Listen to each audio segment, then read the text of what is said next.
આજે દુનેડા ગામમાં મોટી સંખ્યામાં તિરંગા યાત્રાનું આયોજન કરવામાં આવ્યું।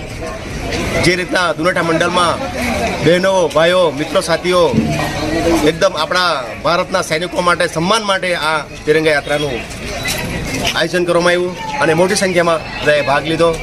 જે રીતના પાકિસ્તાન વારંવાર એમની જે નાકામ હરકતો ભારત ઉપર કરી રહી, પરંતુ આપણે સૌ જાણીએ છીએ આપણા આદરણીય દેશના પ્રધાનમંત્રી નરેન્દ્રભાઈ મોદીજીનું નેતૃત્વ અને મોદીજી જે કહે છે એ કરી બતાવે છે કે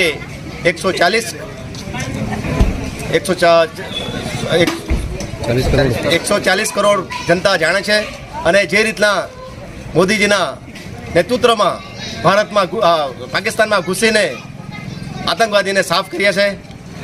તો આ તિરંગા રેલી આખા ભારતમાં પૂરે જોશથી થઈ રહી છે અને આ તિરંગા રેલીનું હેતુ જે આપણા સૈનિકોનું સન્માન કરવાનું છે અને એ જ રીતના આજે દુનેડા મંડળમાં આ તિરંગા યાત્રાનું કાર્યક્રમ કરવામાં આવ્યું અને મોટી સંખ્યામાં બધા ભાગ લીધો। એ બદલ હું દુનેડા મંડળના દરેક ભાઈઓ બહેનોનું હૃદયથી આભાર માનું છું। જય હિન્દ, જય ભારત।